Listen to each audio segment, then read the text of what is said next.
আউযু বিল্লাহি মিনাশ শাইতানির রাজিম। বিসমিল্লাহির রহমানির রহিম। সম্মানিত দর্শক শ্রোতা, আপনারা যে যেখান থেকে আজকের আমাদের অনুষ্ঠান দেখছেন এবং পরবর্তী সময়ে আমাদের প্রোগ্রাম দেখবেন, আপনাদের সবাইকে জানাচ্ছি রাসূলের শিখানো ভাষায় আসসালামু আলাইকুম ওয়া রাহমাতুল্লাহি ওয়া বারাকাতুহু। সম্মানিত দর্শক শ্রোতা, আপনারা এ পর্যায়ে দেখছেন আমাদের সামনে আমাদের স্টুডিওতে বাংলাদেশ থেকে আমাদের সম্মানিত দুজন শায়েখ আমাদের মাঝে উপস্থিত হয়েছেন। আমি শুরুতেই পরিচয় করে দিচ্ছি আমাদের সকলের শ্রদ্ধাভাজন এবং যিনি বর্তমানে এই সোশ্যাল মিডিয়ায় আমাদেরকে গোটা মুসলিম উম্মাহকে সমসাময়িক বিষয়ে উনি জ্ঞান গর্ব কোরআন হাদিসে আলোচনা করে থাকেন। আমাদের সিলেটের বিশেষ করে শাহজালাল বিজ্ঞান ও প্রযুক্তি বিশ্ববিদ্যালয়ের যিনি কেন্দ্রীয় মসজিদের সম্মানিত প্রেস ইমাম ও খতিব হিসেবে দায়িত্ব পালন করছেন বিশিষ্ট ইসলামী চিন্তাবিদ হযরত মাওলানা কারি মতিউর রহমান। আসসালামু আলাইকুম ওয়া রাহমাতুল্লাহি ওয়া বারাকাতুহু। মুহতারাম, আপনি কেমন আছেন?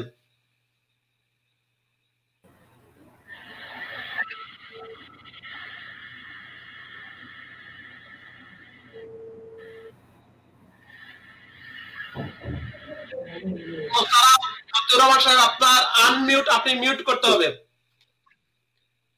আমি আপনাকে সালাম দিচ্ছি। আসসালামু আলাইকুম। ওয়া আলাইকুম আসসালাম ওয়া রাহমাতুল্লাহি ওয়া বারাকাতুহু। আপনি কেমন আছেন? ওয়া আলাইকুম আসসালাম ওয়া রাহমাতুল্লাহি ওয়া বারাকাতুহু। জি আলহামদুলিল্লাহ, আপনি কেমন আছেন? জি আলহামদুলিল্লাহ, আল্লাহর শুকরিয়া। তো আমি এই পর্যায়ে পরিচয় করিয়ে দিচ্ছি আমাদের সম্মানিত অতিথি হিসেবে যিনি আজকে আমাদের এই প্রোগ্রামে যোগ দিচ্ছেন, ঢাকা থেকে সকলের পরিচিত বিশিষ্ট ইসলামী চিন্তাবিদ শাহ মোহাম্মদ ওয়ালিউল্লাহ, খতিব বায়তুল আবরার জামে মসজিদ, গুলশান, ঢাকা। আসসালামু আলাইকুম ওয়া রাহমাতুল্লাহি ওয়া বারাকাতুহু।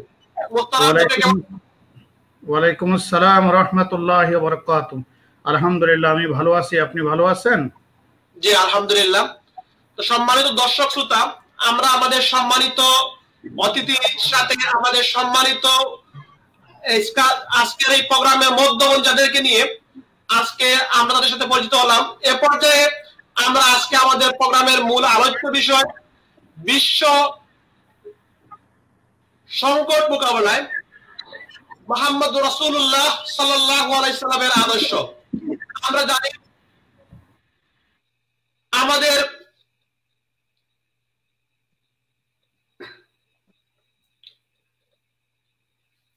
সম্মানিত দর্শক শ্রোতা, তো আমরা আজকে এই বিষয়কে সামনে রেখে এ পর্যায়ে আলোচনা পেশ করার জন্য আমি সবিনয় করছি জনাব শাহ মোহাম্মদ ওয়ালিউল্লাহ আবরার জামে মসজিদ।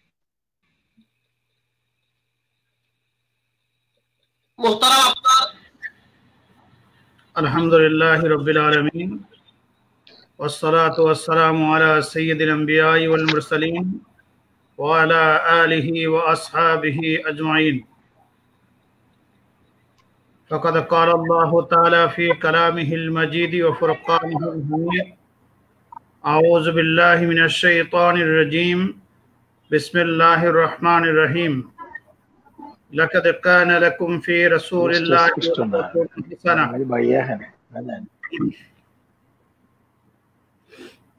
লন্ডন ভিত্তিক RTN বাংলা টিভি কর্তৃক আয়োজিত বিশ্ব সংকট মোকাবিলায় রাসূলুল্লাহ সাল্লাল্লাহু আলাইহি ওয়াসাল্লামের আদর্শ বিষয়ক আলোচনার অনুষ্ঠানে সম্মানিত পরিচালক, সম্মানিত অতিথি এবং সম্মানিত দর্শক শ্রোতা, আসসালামু আলাইকুম ওয়া রাহমাতুল্লাহি ওয়া বারাকাতুহু। আল্লাহ রাব্বুল আলামিনের শাহী দরবারে অসংখ্য গণিত শুকরিয়া আদায় করছি যে আল্লাহ তাআলার একান্ত মেহেরবানিতে অশেষ অনুগ্রহে বিশ্বব্যাপী মহামারী করোনা ভাইরাসের মধ্যে আমাদেরকে সুস্থ রেখে আজকে বিশ্ব সংকট মোকাবিলায় রাসূলুল্লাহ সাল্লাল্লাহু আলাইহি ওয়াসাল্লামের আদর্শ এ বিষয়ে আলোচনা করার তৌফিক দিলেন। কালিমাতুশ শুকরিয়া আদায় করছি আলহামদুলিল্লাহ। আজকে যদি আমরা বিশ্বের দিকে তাকাই তাহলে দেখব ব্যক্তি থেকে পরিবার, পরিবার থেকে সমাজ, সমাজ থেকে রাষ্ট্র, রাষ্ট্র থেকে আন্তর্জাতিক অঙ্গন, কোনো অঙ্গনই আজ সংকট মুক্ত নয়। প্রত্যেকটি জায়গায় সংকটে আজ পরিপূর্ণ। এই বিষয়ে ঊনবিংশ শতাব্দীর শ্রেষ্ঠ দার্শনিক বার্ট্রান্ড রাসেলকে বিলেতের হাউস অফ কমন্সের পক্ষ থেকে জিজ্ঞাসা করা হয়েছিল যে আজকে পৃথিবীতে ব্যক্তি ব্যক্তি, সমাজ, রাষ্ট্রে আজ যে সংঘাত, অশান্তি, এর থেকে পরিত্রাণের উপায়টা কি? বার্ট্রান্ড রাসেল বিলেতের হাউস অফ কমন্সের সামনে দাঁড়িয়ে আঙ্গুলে ইশারা করে বলেছিলেন, গো back to the universal book and the universal profit. যদি বিশ্বের এই সংকট থেকে উত্তরণ লাভ করতে হয়, বিশ্ব সংকট মোকাবিলায় যদি শান্তি ফিরিয়ে আনতে হয়, সমাজের অন্যায়, অনাচার, পানাচার, দুরাচার থেকে যদি সমাজকে মুক্ত করতে হয়, তাহলে ফিরে যেতে হবে বিশ্বগ্রন্থ কোরআনের দিকে, আর ফিরে যেতে হবে বিশ্বনবী মুহাম্মদ রাসূলুল্লাহ সাল্লাল্লাহু আলাইহি ওয়াসাল্লামের সুন্নাহর দিকে।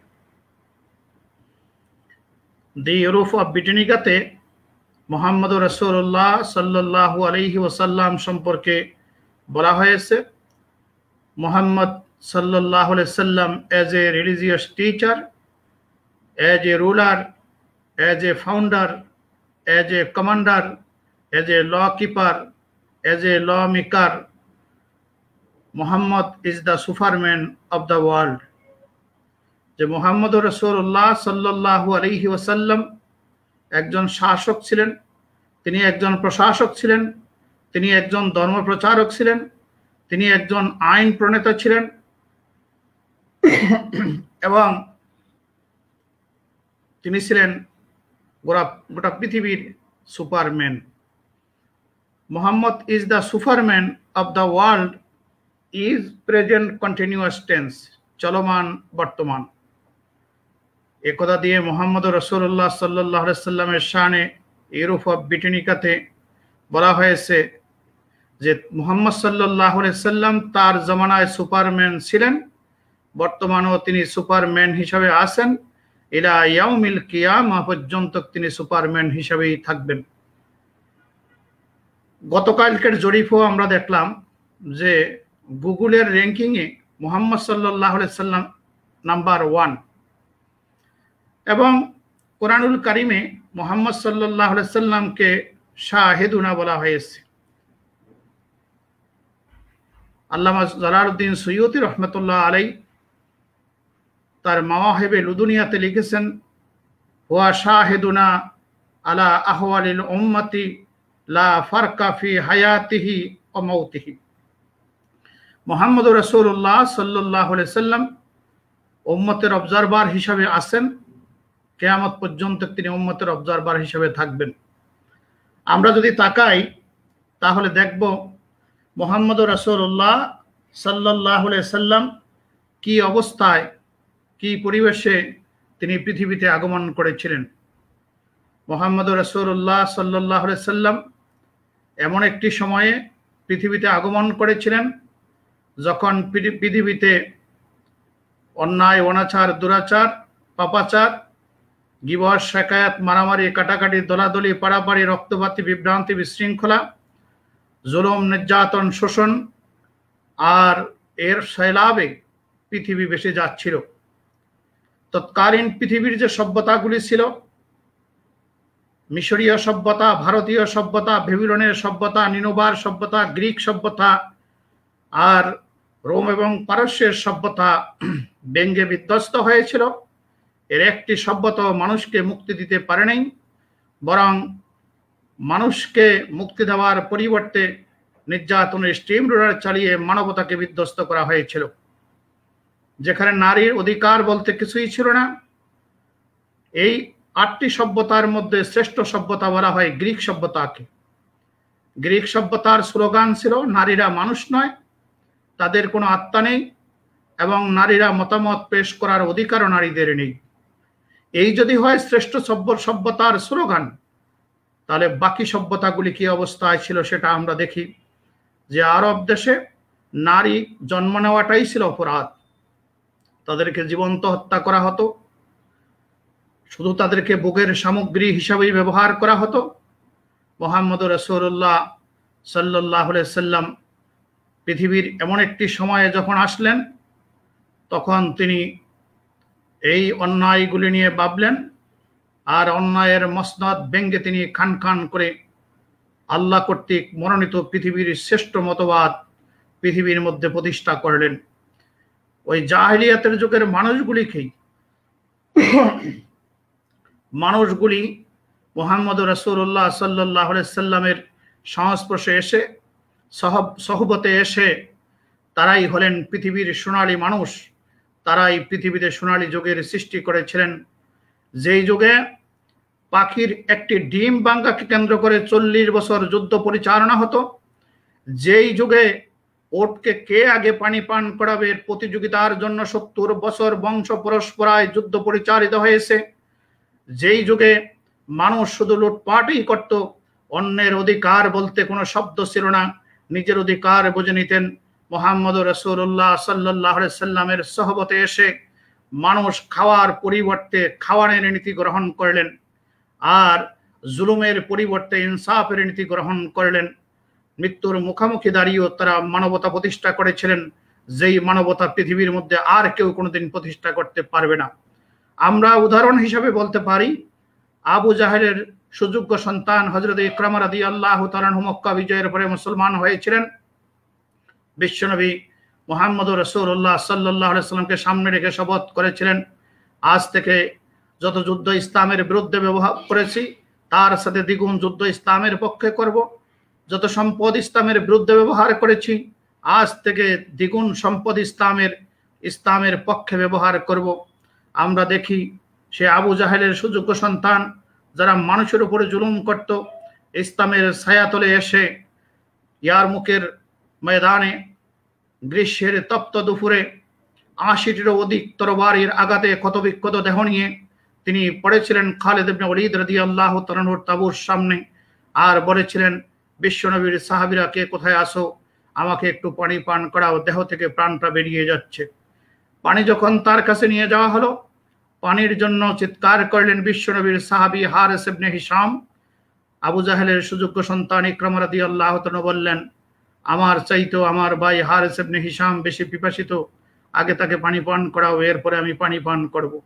যখন তার কাছে পানি নিয়ে যাওয়া হলো, বিশ্বনবীর সাহাবী হযরত আয়াজ রাদিয়াল্লাহু তাআলা চিৎকার দিয়ে বললেন, রাসূলের সাহাবীরা কে কোথায় আসো, আমাকে একটু পানি পান করাও।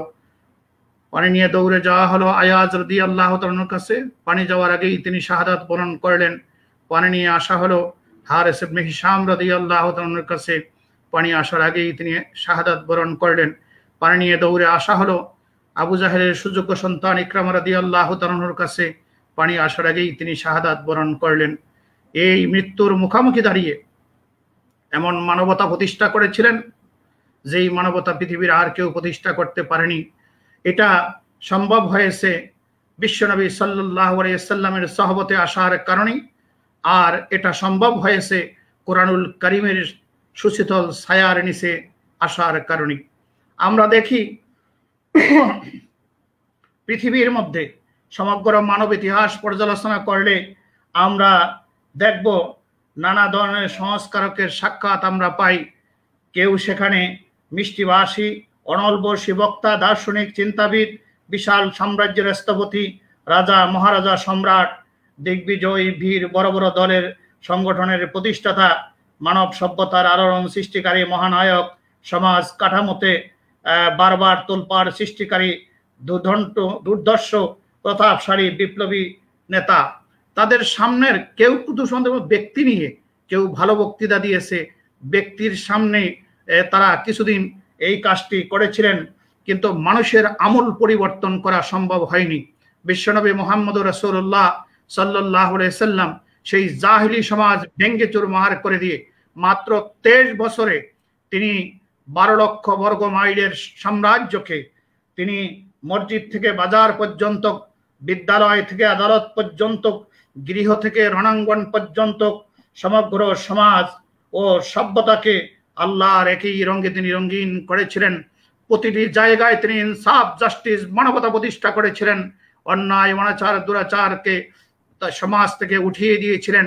এমন একটি সমাজ তিনি কায়েম করেছিলেন যে থানা থেকে হাজরে মাউত পর্যন্ত 16 কলা সুন্দরী সুশ্রী যুবতী রাতের অন্ধকারে হাজার হাজার মাইল সফর করেছে। আল্লাহ ছাড়া কারো ভয় তার অন্তরে ছিল না। মুহাম্মদুর রাসূলুল্লাহ সাল্লাল্লাহু আলাইহি ওয়াসাল্লাম। আজকে যদি আমরা তাকাই বিশ্ব সংকটের মোকাবিলায়, যদি দেখি যে আজ নারীরা নির্ভয়ে চলতে পারে না, আজ সমাজে ধর্ষণ, অন্যায়, অনাচার, পাপাচার বেড়ে গিয়েছে। এইগুলির জন্য হাজারো আইন প্রতিটি দেশে পৃথিবীতে রয়েছে। হাজারো আইন থাকা সত্ত্বেও আজকে অন্যায়, অনাচার, পাপাচার, জুলুম, নির্যাতন, সুদ, ঘুষ, দুর্নীতি, খায়েসাত, ফায়েসাত কমেনি, বরং জ্যামিতি হারে পাল্লা দিয়ে এগুলি বাড়তেছে। এর কারণ হলো যেই জিনিসটি মানুষকে অন্যায় অনাচার থেকে দূরে রাখবে, সেই জিনিস, সেই তাকওয়া, সেই ভয় আজ মানুষের অন্তরে নেই। বিশ্বনবী মুহাম্মদ রাসূলুল্লাহ সাল্লাল্লাহু আলাইহি সাল্লামের সময়ে এক যুবক এই ব্যভিচারের জন্য চিৎকার দিচ্ছে। সাহাবায়ে কেরাম রিদওয়ানুল্লাহি তাআলা আলাইহিম আজমাইন যুবককে ধরে পিটাচ্ছেন। যুবক চিৎকার দিচ্ছে। বিশ্বনবী জিজ্ঞাসা করলেন, যুবকটি চিৎকার করছে কেন? বলে, ইয়া রাসূলুল্লাহ, সে ব্যভিচারের অনুমতি চায়, পারমিশন চায়। সে যুবক মানুষ, সে ধর্ষণ করবে, ব্যভিচার করবে, অনুমতি চাচ্ছে। আল্লাহর হাবিব বললেন, তাকে আমার কাছে নিয়ে আসো। সাহাবায়ে কেরাম তাকে রাসূলুল্লাহ সাল্লাল্লাহু আলাইহি সাল্লামের কাছে নিয়ে আসলেন। আল্লাহর হাবিব জিজ্ঞাসা করলেন, যুবক, তুমি আমার কাছে কিসের পারমিশন চাও? বলে, ইয়া রাসূলুল্লাহ, আমি তো যুবক, আপনি ব্যভিচারকে নিষিদ্ধ করেছেন, আমি একটু ব্যভিচার করবো, এর পারমিশন চাচ্ছি। আল্লাহর হাবিব জিজ্ঞাসা করলেন, ও যুবক, তুমি যেই জিনিসের পারমিশন আমার কাছে চাচ্ছ, সেই ব্যভিচার যদি তোমার মায়ের সঙ্গে কেউ করে? যুবক বললেন, ইয়া রাসূলুল্লাহ, এটা আমি কখনো সহ্য করব না। এরপরে বললেন, তোমার বোনের সঙ্গে, তোমার খালার সঙ্গে, তোমার ফুফুর সঙ্গে যদি কেউ করে? যুবক বললেন, ইয়া রাসূলুল্লাহ, এটা আমি সহ্য করব না। আল্লাহর হাবিব বুঝতে পারলেন হেদায়েতের নূর তার কলবে পৌঁছে গেছে, তার অন্তরে পৌঁছে গেছে। রাসূলুল্লাহ সাল্লাল্লাহু আলাইহি সাল্লামের মুবারকময় নবুয়তি হাত যুবকের মাথায় দিয়ে বললেন, আল্লাহুম্মা গফির জুনুবি ওয়া তাহহির কলবি ওয়া আহসান ইলাইহি ফারজু। আয় আল্লাহ, এই যুবকের গুনাহ মাফ করে দাও, তার অন্তরকে পরিচ্ছন্ন করে দাও, তাকে কল্যাণের দিকে ফিরিয়ে আনো। জাদুল মাদে আল্লামা ইবনে কাইয়ুম রাহমাতুল্লাহ আলাইহি হাদিসটি যখন তিনি উদ্ধৃতি দিয়েছেন, তিনি বলতেছেন সেখানে যে ওই যুবক রাসূলুল্লাহ সাল্লাল্লাহু আলাইহি ওয়াসাল্লামের দরবার থেকে যখন পাহাড়ের দিকে হেঁটে যাচ্ছে, পাহাড়ের পাদদেশে এক সুশ্রী সুন্দরী মেয়ে যখন মুখামুখি হলো, মেয়েটি বলতেছে, আজকে তো এই দুষ্ট আমার ইজ্জত হরণ করবে। কিন্তু আজকে দেখলেন যুবক তার দিকে তাকায়নি। গতকালকে যে তাকে বিরক্ত করেছে, প্রেসিং করেছে, আজকে সে তার দিকে তাকায়নি। যুবকটি মাথা নিচু দিয়ে হেঁটে যাচ্ছে।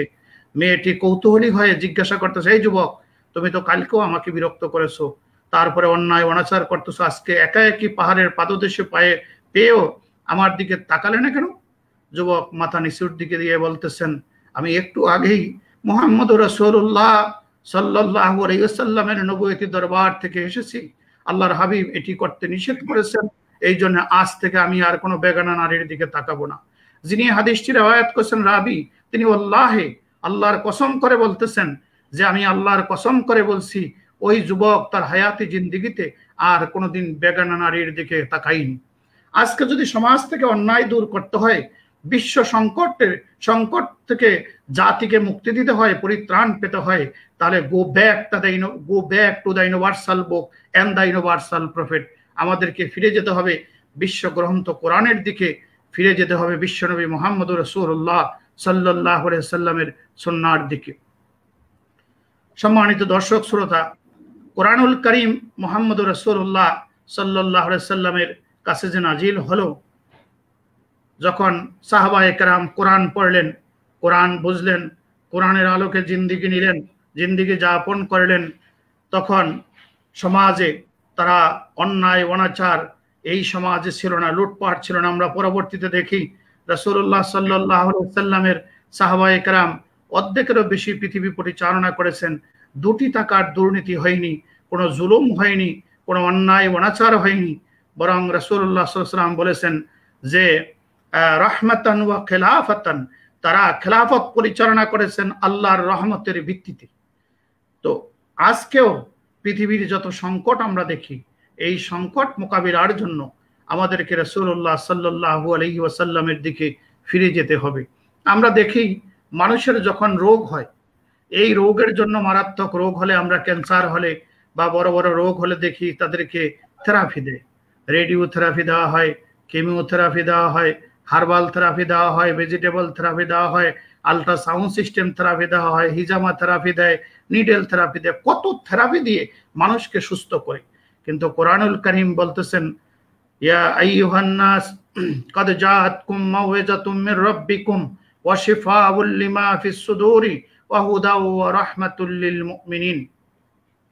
হে মানব জাতি, তোমাদের কাছে এসেছে আল্লাহর পক্ষ থেকে একটি নসিহতের কিতাব, ওয়াজের কিতাব। এই কিতাবের কাজ হলো শিফাউল লিমা ফিস সুদুর, তোমাদের অন্তরকে পরিচ্ছন্ন করে দিবে, অন্তরের সমস্ত ব্যাধিকে দূর করে দিবে। মানুষ যারা অন্যায় করে, অন্যায়ের মহব্বত প্রথম তার অন্তরে পয়দা হয়, খায়েশাত ফায়েশাত প্রথম তার অন্তরে পয়দা হয়, অন্তর থেকে দেহে ছড়িয়ে পড়ে, দেহ থেকে পরিবারে ছড়িয়ে পড়ে, পরিবার থেকে সমাজে ছড়িয়ে পড়ে, সমাজ থেকে রাষ্ট্রে ছড়িয়ে পড়ে, রাষ্ট্র থেকে আন্তর্জাতিক অঙ্গনে ছড়িয়ে পড়ে। আর কোরআনের কাজটা হলো মানুষের ওই অন্তরটাকে পরিচ্ছন্ন করে দেওয়া, পরিশুদ্ধ করে দেওয়া, অন্তরের সমস্ত ব্যাধি দূর করে দেওয়া। ব্যাধি রোগ দুই প্রকার, একটা হলো শারীরিক রোগ, যেমন জ্বর, সর্দি, কাশি, এরপরে আজকে যদি বলি করোনা, এগুলি হলো শারীরিক রোগ। আর চুরি, ডাকাতি, ব্যভিচার, অন্যায়, অনাচার, পাপাচার, দুরাচার, জুলুম, নির্যাতন, এগুলি হলো অন্তরের রোগ। লুটপাট, জুলুম, এগুলি হলো অন্তরের রোগ। খায়েশাত ফায়েশাত, এগুলি হলো অন্তরের রোগ। অন্তরের রোগ শারীরিক রোগের চাইতেও মারাত্মক।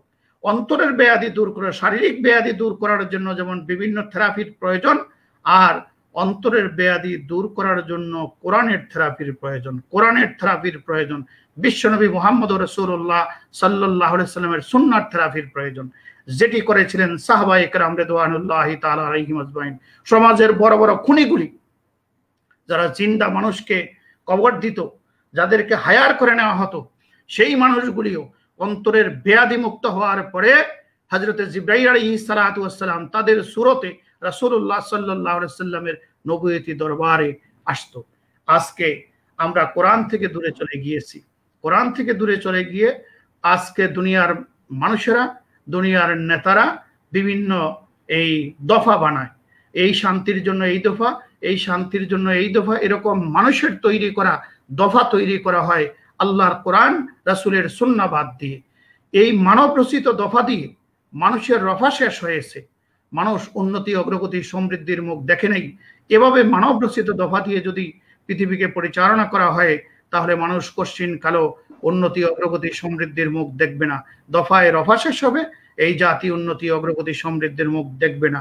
একটাই দফা, সেটা হলো আল্লাহর Quran, go back to the universal book and the universal prophet. পৃথিবীর এই সংকট মোকাবিলার জন্য ফিরে যেতে হবে আল্লাহর বিশ্বগ্রন্থ কোরআনের দিকে, ফিরে যেতে হবে মুহাম্মদ রাসূলুল্লাহ সাল্লাল্লাহু আলাইহি ওয়াসাল্লামের সুন্নাহর দিকে, তাহলেই সমাধান সম্ভব।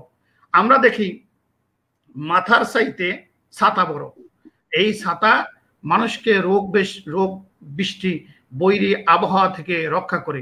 পৃথিবীর সংকট মোকাবিলায় রাসূলের সুন্নতের পরিধি তার চাইতেও বড়। এই পৃথিবীতে যত সংকট আছে, সবগুলি সমাধান খুঁজে পাওয়া যাবে মুহাম্মদ রাসূলুল্লাহ সাল্লাল্লাহু আলাইহি সাল্লামের এই 63 বছর আর 23 বছর নবুয়তি জিন্দেগির মধ্যে খুঁজলে এর সমাধান খুঁজে পাওয়া যাবে। আজকে দেখি আমরা দুনিয়াতে যত নেতা আসছে আর যত নেতা আসবে, তার চরিত্র আর আমার রাসূলের চরিত্র যদি এক জায়গায় রাখি, তাহলে দেখব মুহাম্মদ রাসূলুল্লাহ সাল্লাল্লাহু আলাইহি সাল্লামের সমমানের চরিত্রবান ব্যক্তি এই পৃথিবীতে আসেনি, কিয়ামত পর্যন্ত আসার সম্ভাবনাও নেই। যার চরিত্রের সনদ, যার চরিত্রের সার্টিফিকেট আল্লাহ পাক নিজেই দিয়েছেন।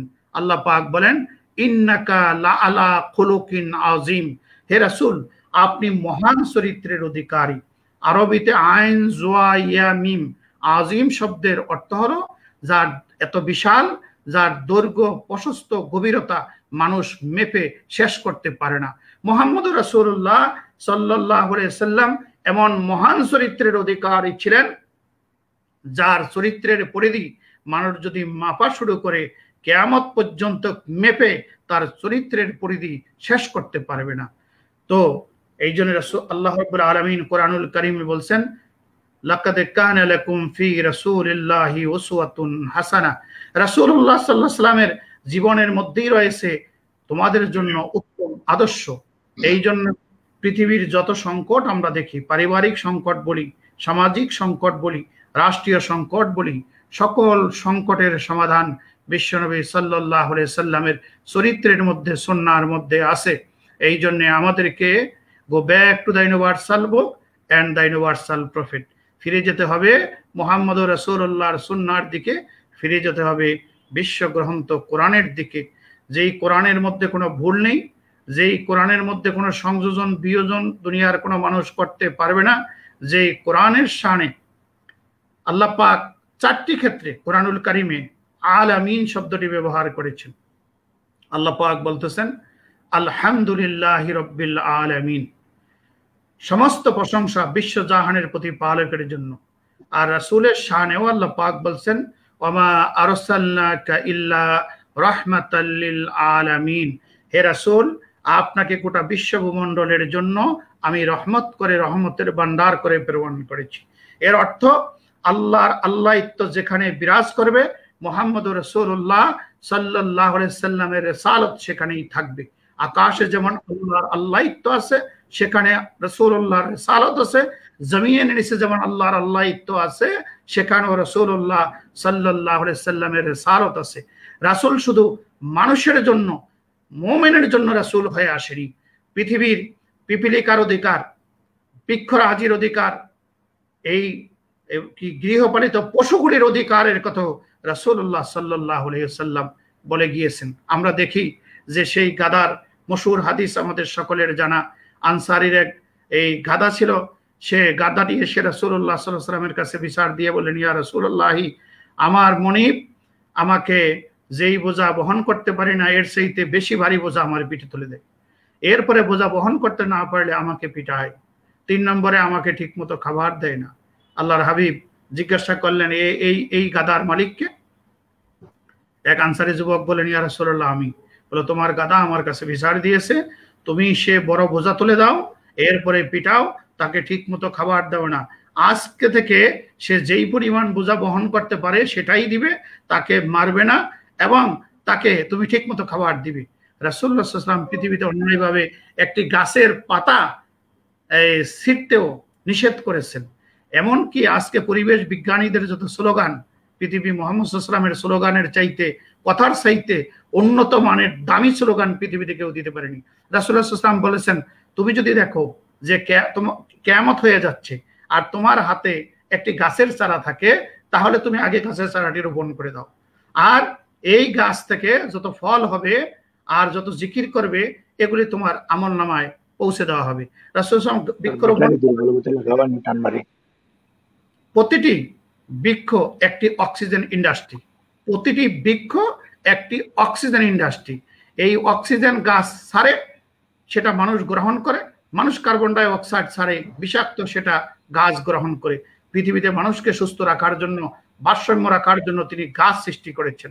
তাহলে এইভাবে প্রত্যেকটি অধিকারের কথা রাসূলুল্লাহ সাল্লাল্লাহু আলাইহি সাল্লাম বলেছেন। শুধু তিনি মানুষের জন্য নবী হয়ে আসেননি, সমস্ত আলমের জন্য তিনি রাসূল হয়ে পৃথিবীর মধ্যে এসেছেন এবং সমস্ত কিছু অধিকারের কথা তিনি বলেছেন। এরপরে কোরআনুল কারীমের শানে আল্লাহ পাক বলেছেন, ইন হুয়া ইল্লা যিকরুন লিল আলামিন, এই কোরআনটা হলো বিশ্ববাসীর জন্য একটি নসিহতের গ্রন্থ। এই জন্য আল্লাহর আল্লাহিত্ব থাকবে যেখানে, রাসূলের রিসালাত সেখানে থাকতে হবে, আর কোরআনের বিধান যদি সেখানে থাকে তাহলে আমাদের সমাজে শান্তি ফিরে আসবে। অন্যথায় পৃথিবীতে কোথাও শান্তি ফিরে আসার কোনো সম্ভাবনা নেই। আজকের পৃথিবীতে একটি মানুষও নিরাপদে নেই, একটি মানুষও শান্তিতে ঘুমাতে পারে না, তার মনের মধ্যে কোনো প্রশান্তি নেই। মানুষ ঘুমানোর জন্য কত কি ব্যবহার করে আমরা আজকে দেখি যে, আর যারা কোরআন সুন্নাহ অনুযায়ী জিন্দেগি যাপন করে তাদের মনে খুব শান্তি। আজকেও আমি মসজিদে আমার জুমার খুতবায় বলেছি যে এই মসজিদের সম্মানিত ইমাম খতিব যারা আছে এরা সম্পদশালী না, অনেক পয়সার মালিক না, কিন্তু তাদের মনের মধ্যে শান্তি আছে। আর এরা যখন জুমার দিন মিম্বারে খুতবা দিতে বসে মনে হয় এরা রাজপুত্র। এদের পোশাক, এদের ড্রেস আপ, এদের গেট আপ, এদের সেট আপ দেখলে মনে হয় কত কোটি টাকার মালিক। এরা খুব শান্তিতে ঘুমাচ্ছে, শান্তিতে আছে। আর হাজার কোটি টাকার মালিকের মনেও শান্তি নেই, কারণ আল্লাহর বিধান, রাসূলের সুন্নাত যেখানে থাকবে না সেখানে শান্তি আসার কোনো সম্ভাবনা নেই। এই জন্য আমাদেরকে জীবনের প্রতিটি কাজে, প্রতিটি বাক্যে, প্রতিটি অঙ্গনে আমাদেরকে রাসূল সাল্লাল্লাহু আলাইহি সাল্লামের সুন্নাহর দিকে ফিরে যেতে হবে। তাহলেই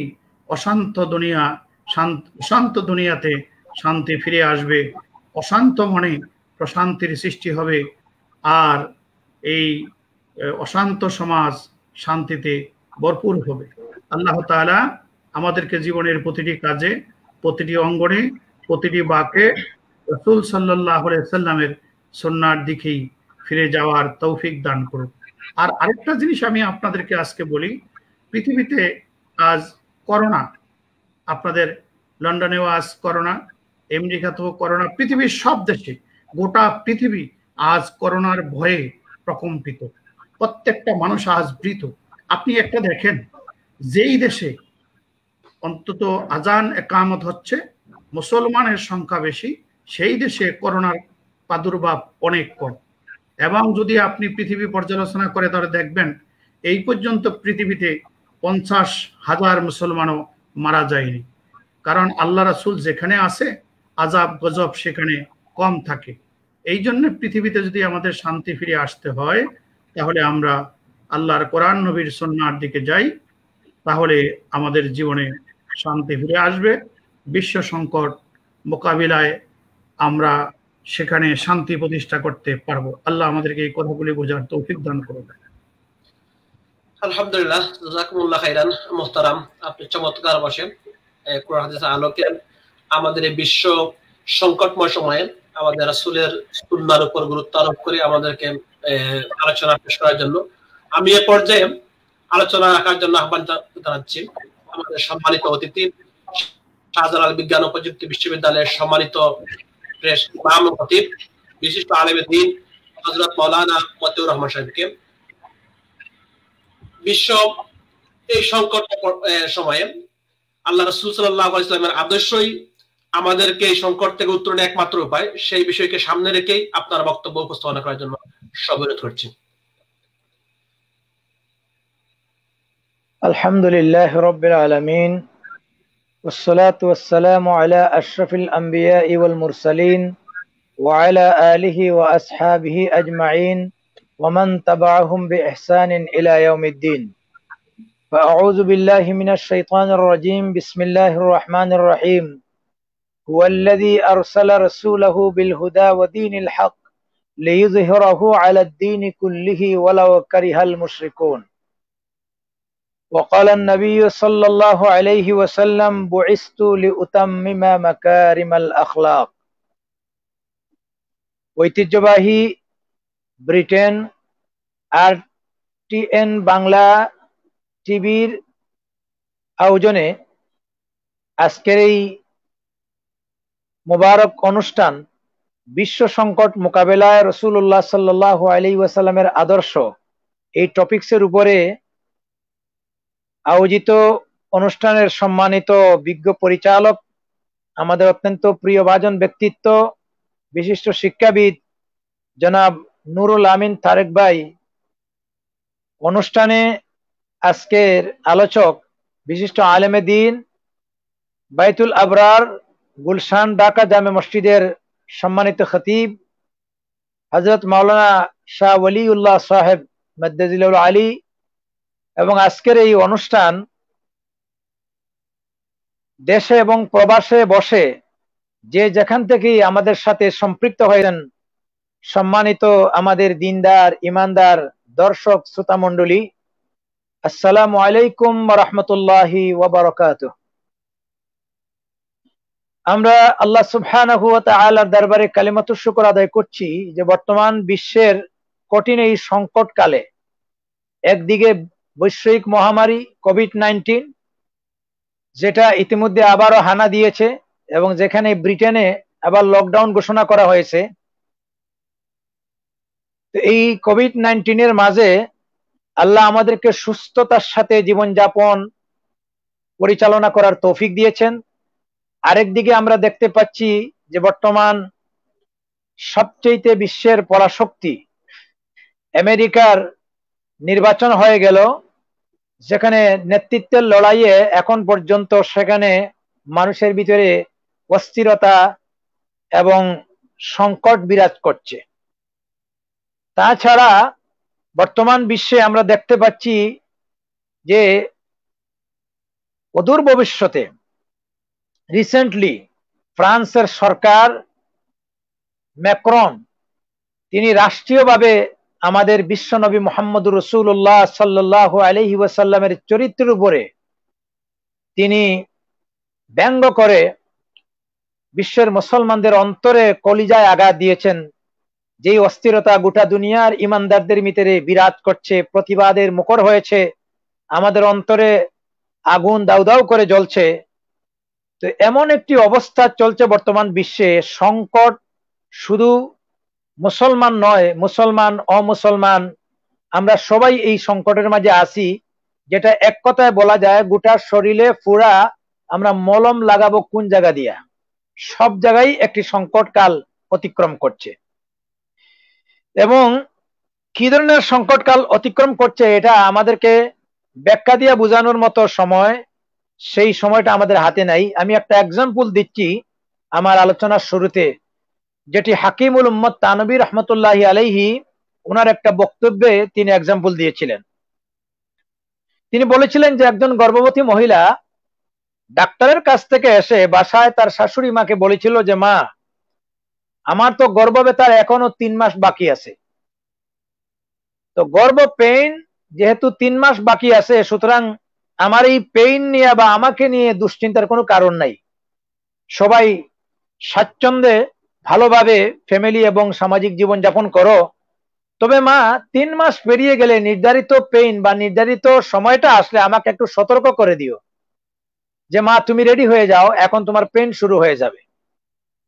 তো শ্বশুরি মা বলেছিল যে বৌমা, তোমার যখন পেইনের সময় আসবে তো তোমার এই গর্ভের পেইনের কারণে আমাকে স্মরণ করিয়ে দেওয়া লাগবে না, বরং তোমার এই অবস্থার কারণে গোটা বাড়িওয়ালা আগে ভাগেই স্মরণ হয়ে যাবে। তো আজকে বর্তমান বিশ্বে যে সমস্যা জর্জরিত, যে সংকট আমরা মোকাবেলা করছি এবং সংকটে আমরা যাচ্ছি, কি অবস্থায় আছি এটা আমাদেরকে এখন ব্যাখ্যা দিয়ে বলার সময় নাই। আমরা হাড়ে হাড়ে মুসলমান অমুসলমান গোটা বিশ্ববাসী আমরা উপলব্ধি করছি। এটা কেন? এই প্রশ্নটা যদি আমরা করি তাহলে আমরা প্রথম নম্বরে দেখবো যে এটার একটি মাত্র উত্তর হচ্ছে যে আজ আমরা মানবতাবোধ হারিয়ে ফেলেছি, আমরা নৈতিকতা থেকে অনেক দূরে চলে গেছি, আমাদের মানুষ সত্য আমাদের কাছ থেকে নিয়ে নেওয়া হয়েছে। আজ মানুষ নামক পৃথিবীতে প্রাণী আছে, কিন্তু আজকে মানুষের চরিত্র, কালচার, আখলাক এগুলা পশুর চাইতে আরো নিকৃষ্ট হয়ে গেছে।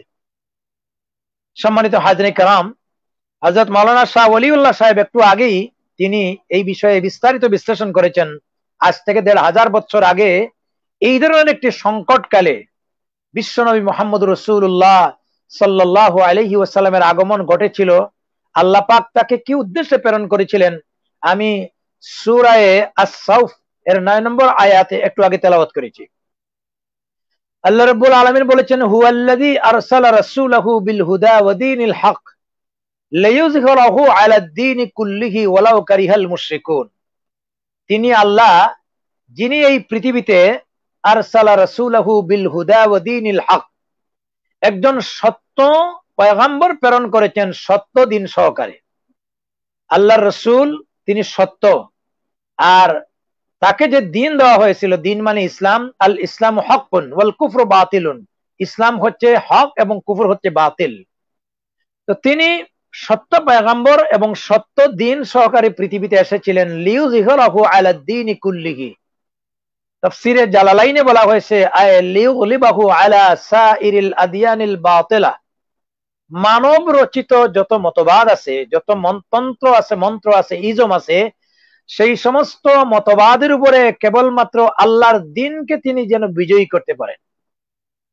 ওয়ালাউ কারিহাল মুশরিকুন, এর আগের আয়াতে বলা হয়েছে ওয়ালাউ কারিহাল কাফিরুন, যদিও এই কাজে খারাপ লেগেছে বা বাধা দিয়েছে কাফির এবং মুশরিক, তো তাদের বিরোধিতায় বা তাদের অন্তরে খারাপ লাগার কারণে এতে আল্লাহ পাকের দ্বীন, নবীর এই মিশন বন্ধ হয় নাই, বরং আল্লাহ তার নবীকে দিয়ে আল্লাহর জমিনে তিনি তার দ্বীনকে বাস্তবায়ন করেছিলেন, তার দ্বীনকে প্রতিষ্ঠা করেছিলেন। আর মক্কার 13টি বছর, মাদানী জীবনের 10 বছর, বিশ্বনবী মুহাম্মদ রাসূলুল্লাহ সাল্লাল্লাহু আলাইহি ওয়াসাল্লামের এই মক্কি এবং মাদানী জীবনের ইতিহাস রয়েছে স্বর্ণ অক্ষরে, যেখানে মানুষ তাদের চরিত্র ছিল চুরি করা, ড্রাগে ছিল এফেক্টেড, নারী নির্যাতন ছিল তাদের সবচেয়ে বড় সম্মানজনক কাজ। আল্লাহ বলেছেন ওয়াইজা বুশরিরা আহাদুহুম বিল উনসা যাল্লা ওয়াজহুহু মুসওয়াদ্দান ওয়া হুয়া কাযীম, কন্যা সন্তান জন্ম নিলে তাদের মুখমণ্ডল মলিন হয়ে যেত, এমনকি আমিয়াদুসসুহু ফিত তুরাব, বাবা হয়েও তার কন্যাটাকে জীবন্ত কবর দিত। যেখানে আল্লাহ তাআলা বলেছেন ওয়াইযাল মাউউদাতু সুইলাত বিআইয়ি যামবিন কুতিলাত, কিয়ামতের দিন এই জন্য তাকে জিজ্ঞাসা করা হবে যে কোন অপরাধে তোমার বাবা তোমাকে হত্যা করেছিল। এই একটি সংকট ছিল, বিশাল সংকট। সেই সংকটে বিশ্বনবী মুহাম্মদ রাসূলুল্লাহ সাল্লাল্লাহু আলাইহি ওয়াসাল্লাম তিনি এসেছিলেন, আর আল্লাহ রাব্বুল আলামিন তাকে দিয়েছিলেন দ্বীন ইসলাম, আর মানবতার দিশারি আল্লাহ পাক দিয়েছিলেন কোরআনুল কারীম। আল্লাহ পাক সূরা আল্লাহ রাব্বুল আলামিন অন্য সূরা আল্লাহ পাক বলছেন আলিফ লাম রা কিতাবুন আনজালনাহু ইলাইক লিতুখরিজান নাসা মিনাজ যুলুমাতি ইলান নূর। আল্লাহ বলছেন হে নবী, আমি আপনার কাছে একখানা কিতাব অবতীর্ণ করেছি, কিতাবুন আনজালনাহু ইলাইক লিতুখরিজান নাসা মিনাজ যুলুমাতি ইলান নূর। এই কিতাব অবতীর্ণ করার মূল উদ্দেশ্য হলো অন্ধকার সমূহ থেকে আপনি মানুষকে আলোর পথে বের করে নিয়ে আসবেন, মানুষকে সঠিক পথের দিশা দিবেন। এবং রাসূল করিম সাল্লাল্লাহু আলাইহি ওয়াসাল্লাম তাদের মাঝে এই কোরআনের দিক নির্দেশনা, আল্লাহ পাকের নাজিলকৃত কিতাবের যেই মিশনগুলি তিনি কিভাবে বাস্তবায়ন করেছিলেন। আল্লাহ সূরা জুমার 2 নম্বর আয়াতে আল্লাহ বলছেন হুয়াল্লাযী বাআসা ফিল উম্মিয়িনা রাসূলাম মিনহুম ইয়াতলু আলাইহিম আয়াতিহি ওয়া ইউযাক্কিহিম ওয়া ইউআল্লিমুহুমুল কিতাবা ওয়াল হিকমা ওয়া ইন কানু মিন ক্বাবলু লাফি যালালিম মুবিন। তিনি আল্লাহ যিনি নিরক্ষরদের মাঝে একজন পয়গম্বর প্রেরণ করেছেন, ইয়াতলু আলাইহিম আয়াতিহি, তিনি তাদের মাঝে আল্লাহ পাকের কোরআন পাঠ করে শোনাতেন, ওয়া ইউযাক্কিহিম, তাদেরকে পরিচ্ছন্ন করেছেন, ওয়া ইউআল্লিমুহুমুল কিতাবা ওয়াল হিকমা, এবং তিনি কিতাব এবং হিকমতের জ্ঞান দিয়েছেন। এরপরে বলছেন ওয়া ইন কানু মিন ক্বাবলু লাফি যালালিম মুবিন, অথচ এর আগে তারা ছিল ঘোর অন্ধকারে, বিভ্রান্তিতে নিমজ্জিত। তো আল্লাহ পাকের কোরআন যখন পেল, কোরআনের পথ যখন গ্রহণ করলো, এরা এক একজন সোনার মানুষে পরিণত হয়ে গেল। ডক্টর আল্লামা ইকবাল রহমতুল্লাহ আলাইহির ভাষায় उतर कर गार हेरा से सोए कौम आया, उतर कर गार हेरा से सोए कौम आया, और एक नुस्खाए किमिया साथ लाया। গার হেরা থেকে নবী করিম সাল্লাল্লাহু আলাইহি ওয়াসাল্লাম নিয়ে এসেছেন একখানা পরশ পাথর সাদৃশ্য, অর্থাৎ কোরআনুল কারীম, কোরআনুল আযীম। তো এই কোরআনকে পরশ পাথরের সাথে এই জন্য এক্সাম্পল দেওয়া হয়েছে, যেইভাবে লোহা বা তামা অরিজিনাল পরশ পাথরের সংস্পর্শে শোনা হয়, আল্লাহর কোরআনের সংস্পর্শে এই সমস্ত মানুষগুলি যারা করত চুরি, যারা করত সন্ত্রাস, যারা মানুষকে হত্যা করত, যারা নারী নির্যাতন করত, যারা ড্রাগে এফেক্টেড ছিল, গোটা আরব জাতি আইয়ামে জাহিলিয়াতেই পরিণত হয়েছিল। এমন একটি সংকটকালে রাসূল করিম সাল্লাল্লাহু আলাইহি ওয়াসাল্লাম তাদের মোকাবেলায় কোরআনের এই বিধানকে মানুষের মাঝে যখন তিনি চালিয়ে দিলেন, কোরআন ভিত্তিক সমাজ ব্যবস্থা তিনি প্রতিষ্ঠা করলেন, এই মানুষগুলি সমস্ত দুশ্চরিত্র বাদ দিয়ে এক একজন খাঁটি সোনার মানুষে পরিণত হয়ে গেল। আল্লাহ রাব্বুল আলামিন তাদের ব্যাপারে বলেছেন উলাইকাল্লাযীনা ইমতাহানাল্লাহু কুলুবাহুম লিত্তাকওয়া, আমি আল্লাহর রাসূলের হাতের গড়া কোরআনের সংস্পর্শে এই মানুষগুলির অন্তরকে পরীক্ষা নিরীক্ষা করেছি। লিত্তাকওয়া, তাদের অন্তরের ভিতরে আল্লাহর ভয় ছাড়া কিছুই ছিল না। তো আজকে রাসূলুল্লাহ সাল্লাল্লাহু আলাইহি ওয়াসাল্লাম তিনি দুনিয়াতে নাই, তিনি রেখে গেছেন তার জীবন আদর্শ। আসলে জীবন আদর্শ কি? হযরত আয়েশা সিদ্দিকা রাদিয়াল্লাহু তাআলা আনহার কাছে জিজ্ঞাসা করা হয়েছিল রাসূল সাল্লাল্লাহু আলাইহি ওয়াসাল্লামের জীবন আদর্শ কেমন ছিল। তিনি একটি সংক্ষিপ্ত কথায় বিশাল একটি উত্তর দিলেন, বললেন কানা খুলুকুহুল কোরআন, বিশ্ব নবীর জীবন আদর্শ ছিল 30 পারা কোরআন। অর্থাৎ কোরআনই ছিল আল্লাহর নবীর জীবন আদর্শ। এটা দিয়ে তারা সমাজকে পরিবর্তন করে একটি সুখী সুশৃঙ্খল সভ্য জাতিতে পরিণত করেছিলেন।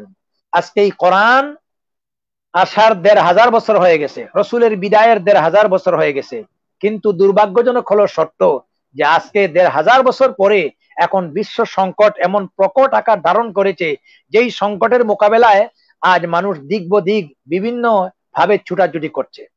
কেউ যাচ্ছে মানুষের তৈরি করা মতবাদের দিকে, কেউ যাচ্ছে অর্থনীতির স্লোগান নিয়ে, অর্থনীতিতেই হচ্ছে একমাত্র মানুষের মুক্তি, কেউ যাচ্ছে সমাজতন্ত্রের দিকে, যে সমাজতন্ত্রই হচ্ছে একমাত্র মুক্তি। এইভাবে পৃথিবীতে কত মতবাদ, কত ইজম এবং কত ধরনের দিক নির্দেশনা, পথ এবং পদ্ধতি চালু হয়েছে। সত্যিকার অর্থে কিয়ামত পর্যন্ত যত পথ, যত মত এবং যত ধরনের মানুষের তৈরি করা মতবাদের দিকে মানুষ ছুটবে, কিয়ামত পর্যন্ত এই সংকট থেকে উত্তরণ ঘটাতে পারবে না। যার বাস্তব প্রমাণ হচ্ছে যে আজকে 1500 বছর পরেও এখন পৃথিবীতে নেতৃত্ব লড়াই চলছে, যার প্রমাণ হচ্ছে এই রিসেন্টলি আমেরিকার একটি নির্বাচন, যে নির্বাচন ঘিরে সহিংসতা হচ্ছে, নেতৃত্বের জন্য মানুষ রক্তপাত হচ্ছে, এমনকি মারামারি হচ্ছে, কেউ কাকে মেনে নিতে পারছে না। বিশ্বনবী মুহাম্মদ রাসূলুল্লাহ সাল্লাল্লাহু আলাইহি ওয়াসাল্লাম তিনি আমাদের আদর্শ। আল্লাহ তাআলা কোরআনে কারীমে সূরা আহজাবে বলেছেন লাকাদ কানা লাকুম ফি রাসূলিল্লাহি উসওয়াতুন হাসানাহ, তোমাদের জন্য আমার নবী মুহাম্মদ রাসূলুল্লাহ সাল্লাল্লাহু আলাইহি ওয়াসাল্লামের গোটা জীবনের মাঝে রয়েছে তোমাদের জন্য উত্তম নমুনা। তিনি আমাদের আদর্শের মডেল।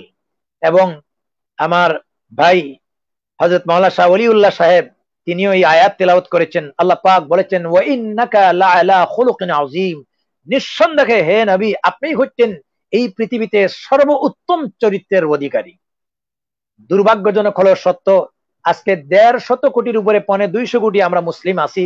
আলহামদুলিল্লাহ, আমরা এই দিক দিয়ে আল্লাহ তাআলার শুকরিয়া আদায় করতে পারি যে আমরা বিশ্ব নবীর উম্মত, আমরা আল্লাহ রাসূলের উপরে বিশ্বাস করেছি, তার রিসালাতকে গ্রহণ করেছি, আমরা আল্লাহ তাআলার দেওয়া কোরআনুল কারীম, আল্লাহর এই কিতাবকে গাইডলাইন হিসেবে গ্রহণ করেছি।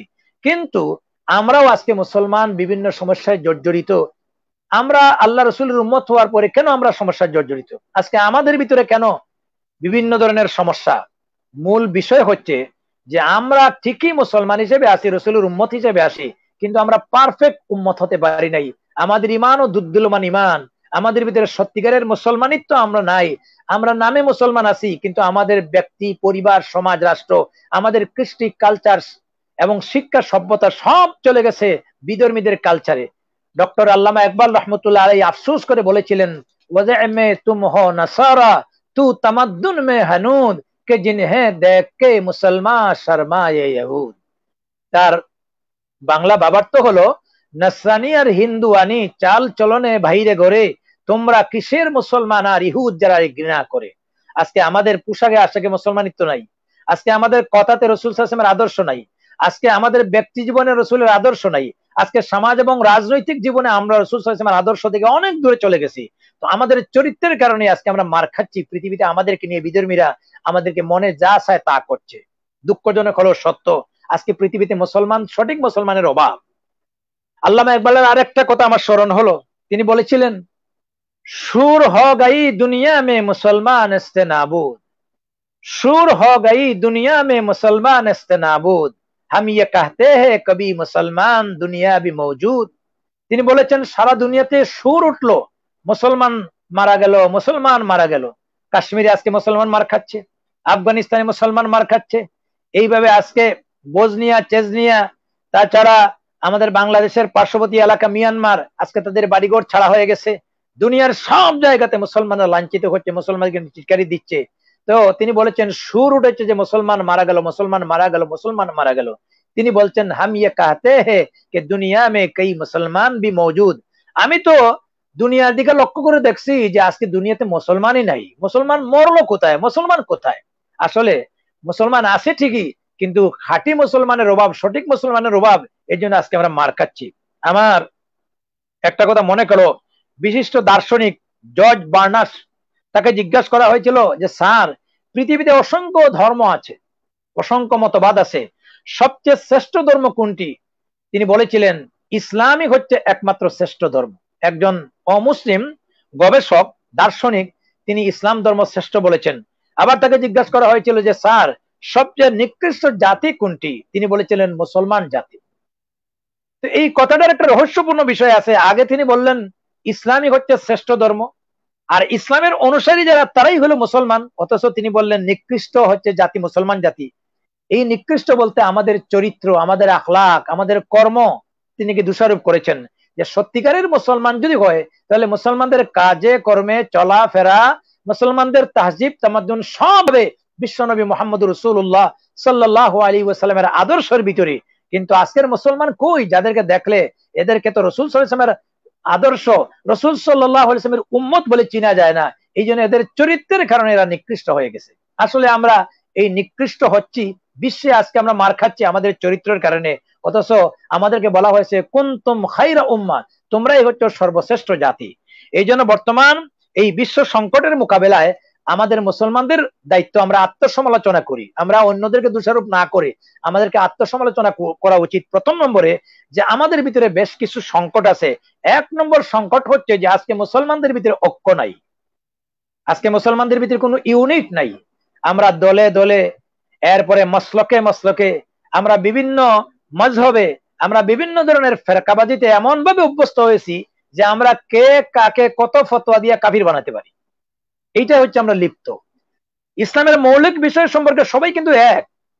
বিভিন্ন মাসআলা, বিভিন্ন বিষয় নিয়ে কোরআনের হাদিসের বিভিন্ন রেফারেন্স নিয়ে ইমামদের ভিতরে বিভিন্ন মতপার্থক্য ছিল, কিন্তু তাদের ভিতরে মতবিরোধ থাকলে এটা কোনোদিন সংকটের রূপ ধারণ করে নাই, তাদের ভিতরে কোনো রক্তাক্ত হয় নাই, তারা কোনোদিন ফাসাদ সৃষ্টি করেন নাই, তারা কোনোদিন মারামারি সৃষ্টি করেন নাই, তারা কোনোদিন দল সৃষ্টি করেন নাই। কিন্তু আজকের এই একবিংশ শতাব্দীর যুগে আমরা কি দেখতে পাচ্ছি যে আমরা একে অপরের বিরুদ্ধে এমন ভাবে উঠে পড়ে লাগছি যে যে যাকে কাফির বানাতে পারি, যে যাকে ফাসিক বানাতে পারি, যে যাকে ইসলাম থেকে খারিজ করতে পারি, আমরা নিজেরা গেইনার মনে করি।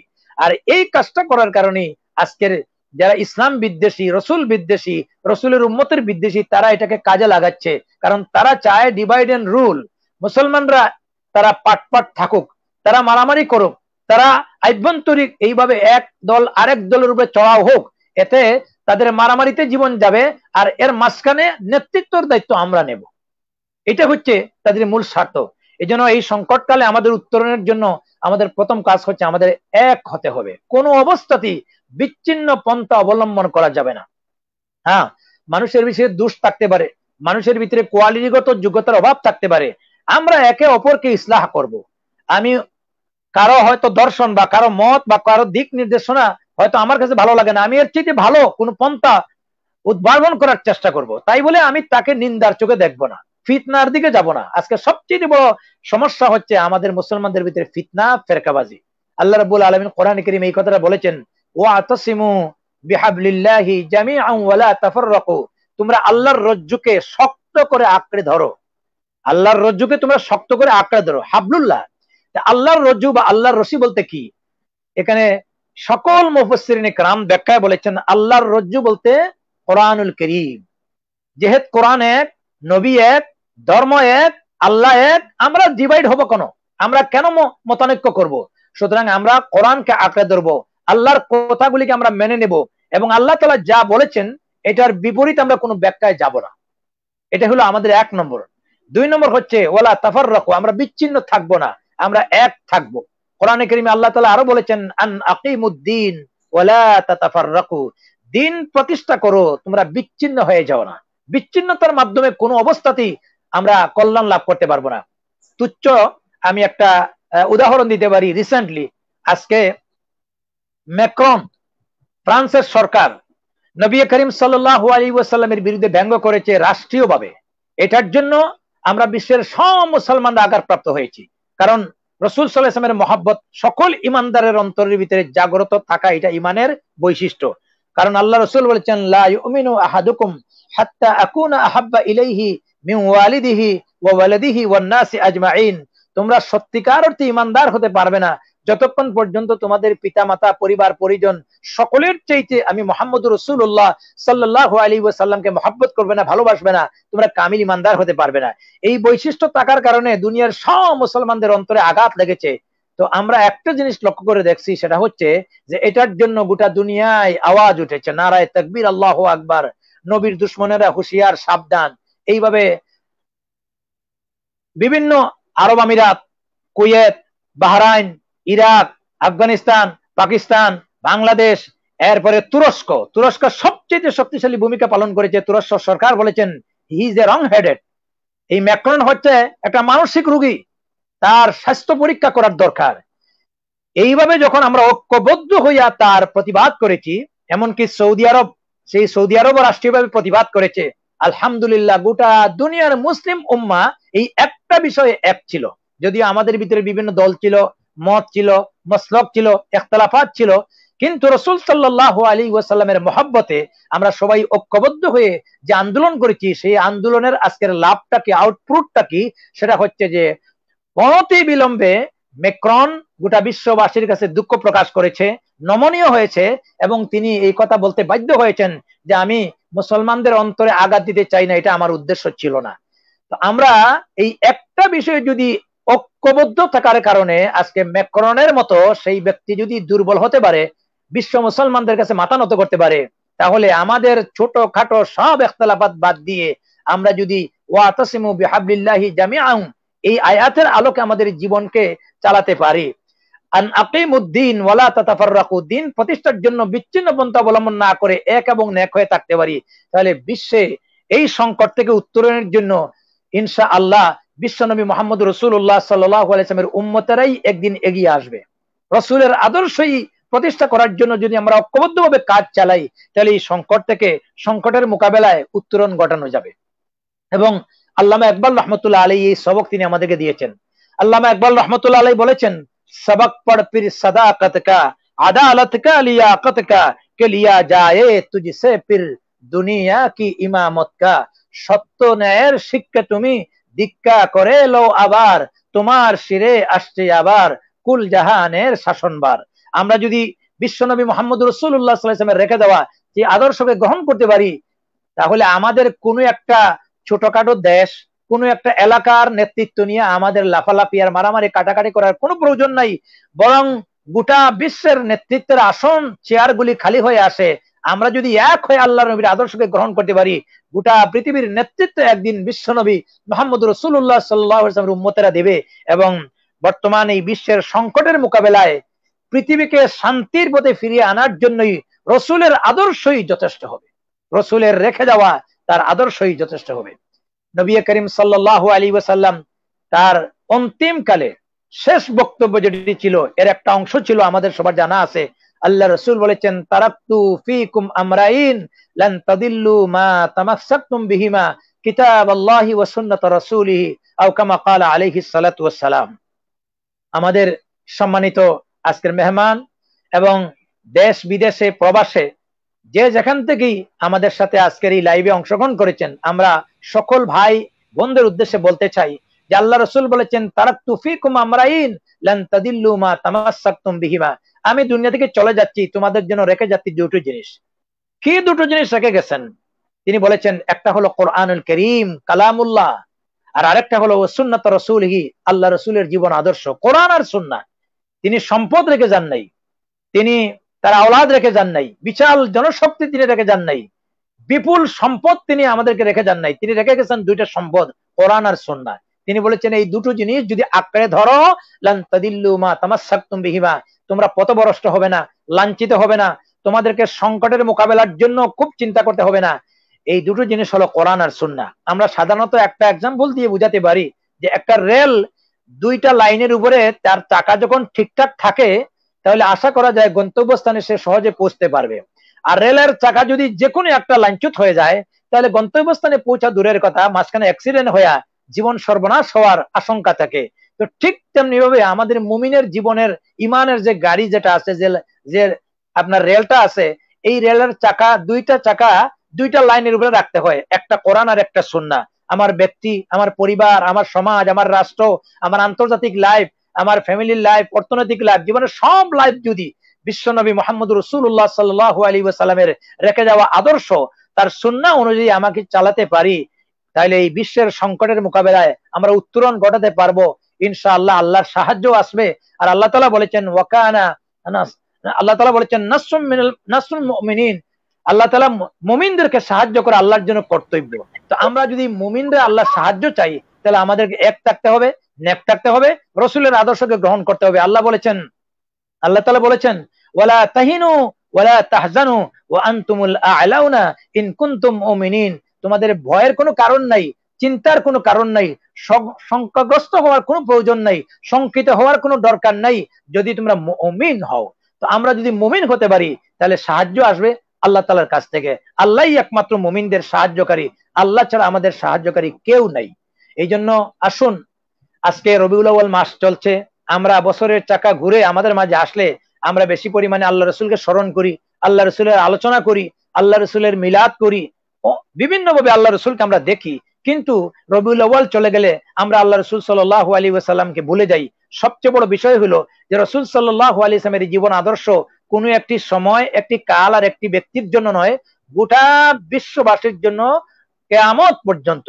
এই জন্য আল্লাহ রসুলের সুন্নাহ যেটি রেখে যাওয়া, তার আদর্শ জীবনের সকল ক্ষেত্রে ধারণ করা ছাড়া এই সংকট থেকে মোকাবেলার কোনো উপায় নেই। শেষ কথা বলতে চাই, নবী করিম সাল্লাল্লাহু আলাইহি ওয়াসাল্লাম বলেছেন মান আহাব্বা সুন্নতি ফাকাদ আহাব্বানি ওয়া মান আহাব্বানি কানা মাই ফিল জান্নাহ।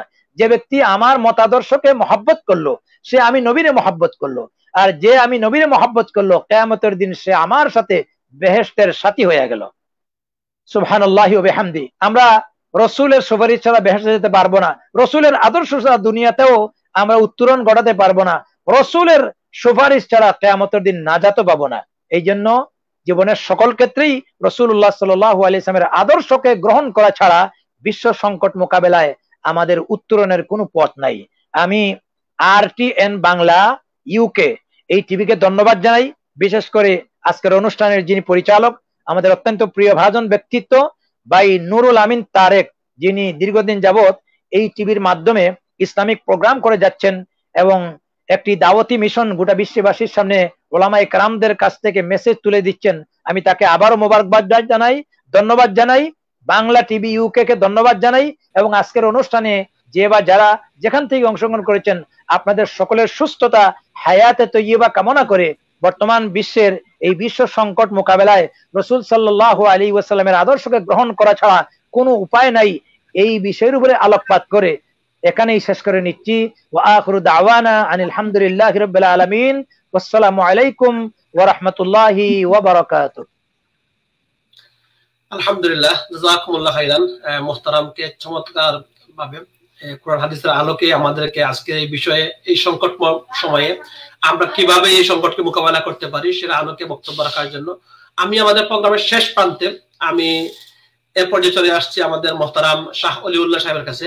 আপনার 2 মিনিটে আপনার বক্তব্য। শাহ মতিউর রহমান সাহেব বললেন যে ওয়াতাসিমু বিহাবলিল্লাহি জামিআন ওয়া লা তাফাররাকু, সংঘবদ্ধভাবে আল্লাহর বিরুদ্ধে আঁকড়ে ধরো এবং ঐক্যের ব্যাপারে। আপনি বর্তমানে এই সংকটময় সময়ে আমরা বিশেষ করে লক্ষ্য করছি অনৈক্যের যে কারণ, যার জন্য আজকে বিশ্বে মুসলিম উম্মাহ আজকে অপমানিত লাঞ্ছিত।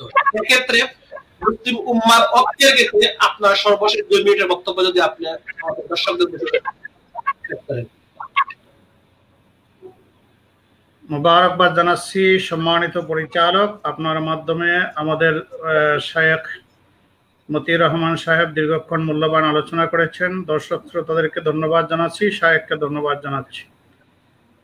আজকে আমরা যদি দেখি, মুহাম্মদ রাসূলুল্লাহ সাল্লাল্লাহু আলাইহি সাল্লাম সর্বশেষ আদমশুমারিতে 1,25,000 মুসলমান ছিলেন। 1,25,000 মুসলমান গোটা দুনিয়ার নেতৃত্ব দিয়েছিলেন। তখন মুসলমানদের সংখ্যা বেশি ছিল না, কিন্তু মুসলমান বা ঐক্যবদ্ধ থাকার কারণে, আল্লাহর কোরআন নবীর সুন্নাহর আলোকে তাদের জীবন জিন্দেগি করার কারণে তারা যেদিকেই তাকিয়েছেন বাতিলের অন্তরের মধ্যে কম্পন সৃষ্টি হয়েছে তারা যখন লা ইলাহা ইল্লাল্লাহ বলে ডাক দিয়েছেন, মদিনা তৈয়বা থেকে পারস্যের সুরমা রঙের বিল্ডিং থরথর করে কেঁপে উঠেছে এবং আল্লাহ তাআলার সাহায্য তাদের জন্য অবারিত ছিল, তারা ঐক্যবদ্ধ ছিল। আজকে মুসলমানেরা পরস্পর বিচ্ছিন্ন হয়ে যাওয়ার কারণেই মুসলমানদের শক্তি হারিয়ে গিয়েছে এবং এক মুসলমান অন্য মুসলমানের সহযোগিতা করার পরিবর্তে এক মুসলমান অন্য মুসলমানকে ঘায়েল করা এবং একটু আগে আমাদের সম্মানিত শায়েখ মতিউর রহমান সাহেব বললেন যে কাফের বানানোর কাজে আমরা আজ ব্যস্ত।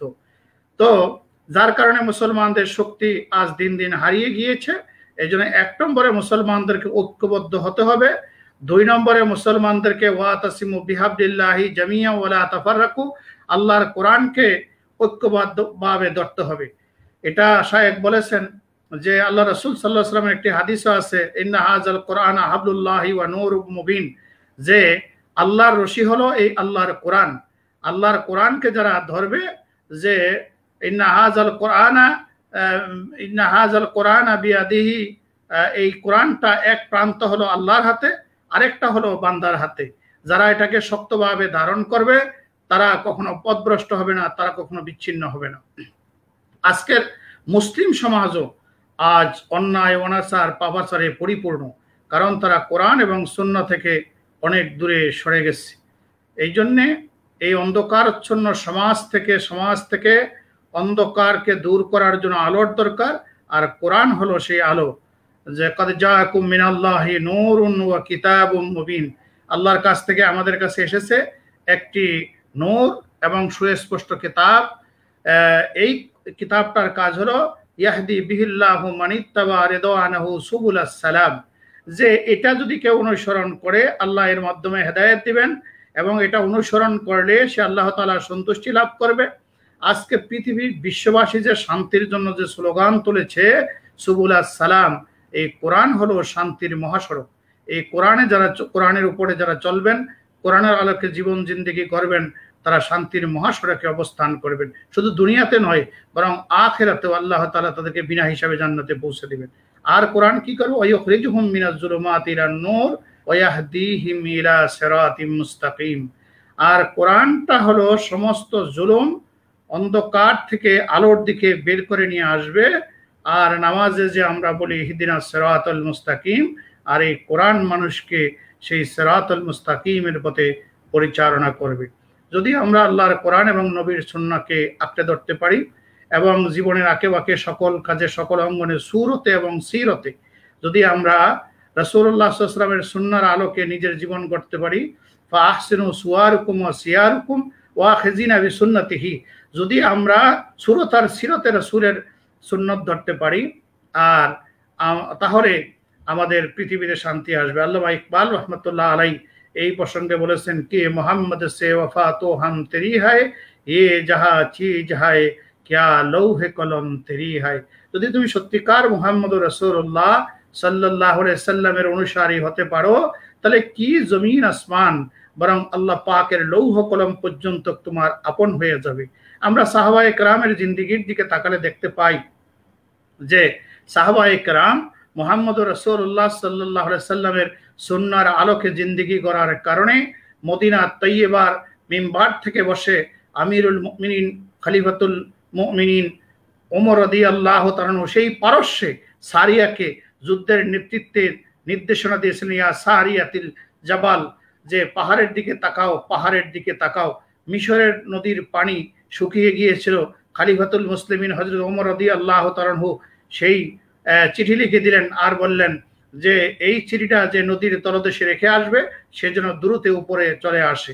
শুধুমাত্র চিঠির বদৌলতেই দেখা গেল যে নদীতে পানির স্রোত বয়ে যাচ্ছে। আমরা যদি দেখি যে আজকের ইউরোপের দিকে যে জিব্রাল্টাইন পাহাড়, যেটাকে জাবালুত তারিক বলা হয়, হযরতে তারিক বিন জিয়াদ রাহমাতুল্লাহ আলাইহি তিনি মাত্র 12,000 সৈন্য নিয়ে যখন ইউরোপে উঠলেন, ওঠার পরে 1,20,000 ইউরোপীয় বাহিনী তাকে বাধা দিলেন। তিনি জিব্রাল্টাইন পাহাড়ে দাঁড়িয়ে এই রাসূলুল্লাহ সাল্লাল্লাহু আলাইহি ওয়াসাল্লামের সাহাবীদের উদ্দেশ্যে বক্তব্য রেখে বলেছেন যে তোমরা আজকে যুদ্ধ করবে নাকি তোমরা ফিরে যাবে? সামনে তোমাদের দুশমন, আল বাহরু মিন ওয়ারাইকুম ওয়ালা আদু আমামাকুম ফাইনাল মাফার, পিছনে তোমাদের দরিয়া আর সামনে তোমাদের দুশমন, তোমরা কি করবে? সকলেই সমস্বরে বলেছিলেন যে আমরা বাতিলের সঙ্গে যুদ্ধ করেই ইনশাআল্লাহ ইসলামকে বিজয়ী করব। 1,20,000 এই ইউরোপীয় বাহিনীকে পরাজিত করলেন। সেই ইউরোপে 750 বছর মুসলমানের রাষ্ট্র পরিচালনা করেছেন। ভারত উপমহাদেশে 850 বছর মুসলমানের রাষ্ট্র পরিচালনা করেছেন। চিকিৎসা বিজ্ঞান বলেন, আজকের সৌর বিজ্ঞান বলেন, সমস্ত কিছু মুসলমানদের আবিষ্কার। কিন্তু আজ দুর্ভাগ্য হলো মুসলমানরা যখন রাসূলের সুন্নাত ছেড়ে দিয়েছে, আল্লাহর কোরআন ছেড়ে দিয়েছে, সকল জায়গা থেকেই মুসলমানদের নেতৃত্ব এবং কর্তৃত্ব ছুটে গিয়েছে। আর মুসলমানরা ঘৃণিত, লাঞ্ছিত হয়ে পৃথিবীতে আজ বসবাস করতেছে। এই জন্যে আল্লামা ইকবাল রহমতুল্লাহ আলাই জাবালুত তারিকে জেব্রাইল পাহাড়ে দাঁড়িয়ে বলেছিলেন যে मगरिब की वादियों में गौनोजी अजानो हमारी मिसाले मुसलमान सूरत खुर्शीद जीते हैं कभी वो इदार डोबे उदार निकले उदार डोबे इदार निकले। যে আজকের এই ইউরোপে মুসলমানদের আজান, ইসলাম সবকিছু বন্ধ করে দেওয়া হয়েছে, কিন্তু আমি এই জাবালুত তারিকে দাঁড়িয়ে এই পাহাড়ের চূড়ায় আর নদীর তরঙ্গে এখনো আজানের ধ্বনি শুনতে পাচ্ছি। আর মুসলমানরা হবে সূর্যের মতো। সূর্য যেমন পূর্ব দিক থেকে উদিত হয়, পশ্চিম দিকে অস্ত যায়, সেখানে গিয়ে ঘুমিয়ে থাকে না, যথাসময় আবার পূর্ব দিক থেকে উদিত হয়। ঠিক মুসলমানেরা যদি তাদের সে হারানো গৌরবের পরে ঘুমিয়ে না থেকে কোরআন সুন্নাহকে শক্তভাবে আঁকড়ে ধরে আর নিজের সুরত এবং সিরত মুহাম্মদুর রাসূলুল্লাহ সাল্লাল্লাহু আলাইহি সাল্লামের সুন্নাহর আলোকে তৈরি করে, তাহলে গোটা পৃথিবীর সংকট থেকে মুসলমানেরা বিশ্ব মুক্তি পাবে। গোটা বিশ্ব সংকট থেকে পৃথিবীবাসী মুক্তি পাবে। আর নেতৃত্ব কর্তৃত্ব মুসলমানেরা দিবে। তাম পৃথিবীতে আবার শান্তির পতাকা উড়বে, তাওহীদের পতাকা উড়বে, ইসলামের পতাকা উড়বে। অশান্ত পৃথিবীতে শান্তির মৃদু মৃদু সমীরণ প্রবাহিত হয়ে অশান্ত পৃথিবীকে শান্ত করবে। আল্লাহ রাব্বুল আলামিন আমাদের ব্যক্তি জীবনে, পারিবারিক জীবনে, সামাজিক জীবনে, রাষ্ট্রীয় জীবনে আল্লাহর কোরআন এবং নবীর সুন্নাহর আলোকে পরিচালনা করার তৌফিক দান করুক। আর আমাদের জীবন জিন্দেগি ভরপুর করে দেব। সংকট থেকে আল্লাহ তাআলা আমাদেরকে পরিত্রাণ দান করুক। এই কথা বলেই সম্মানিত পরিচালক শ্রদ্ধাভাজন নুরুল আমিন ভাই এবং শ্রদ্ধাভাজন অতিথি বিশিষ্ট আলেমে দ্বীন শায়েখ মতিউর রহমান সাহেবকে মোবারকবাদ জানাচ্ছি। দর্শক শ্রোতাদেরকে মোবারকবাদ জানিয়ে আমি আপনাদের কাছ থেকে বিদায় নিচ্ছি। ওমা তৌফিক ইল্লা বিল্লাহ। আসসালামু আলাইকুম ওয়া রাহমাতুল্লাহি ওয়া বারাকাতুহু। আলহামদুলিল্লাহ, মুহতারামকে আপনার সর্বশেষ বক্তব্য উপস্থাপনের জন্য এবং আপনাকে ধন্যবাদ জানাচ্ছি আমাদের আরটিএন বাংলা টিভিতে আপনার এই মূল্যবান সময়টুকু দেওয়ার জন্য। দর্শক শ্রোতা, আমরা বক্তব্য প্রোগ্রামের শেষ প্রান্তে এরপর যে সর্বশেষ বক্তব্য নিয়ে আসার জন্য আহ্বান করছি জনাব মাওলানা মতিউর রহমান সাহেব। আপনার কাছে আমি জানতে চাই, আমরা প্রত্যেকদিন নামাজের মধ্যে বলি ইহদিনাস সিরাতাল মুস্তাকিম, আমাদেরকে সঠিক এবং সরল পথ দেখাও, কিন্তু এই সঠিক ও সরল পথ আমরা সেখানে থেকে আমরা আজকে লাঞ্ছিত, অপমানিত। বিশ্ব মুসলিম জাহান আজকে বিপদগামী। সেই ক্ষেত্রে আমাদেরকে সেই পথে আসার জন্য কোন কোন কাজগুলা করলেই আমরা সেই পথে আজীবন আমাদেরকে ধরে রাখতে পারবো, যদি আপনার দর্শকদের উদ্দেশ্যে আপনার সর্বশেষ বক্তব্য উপস্থাপন করেন।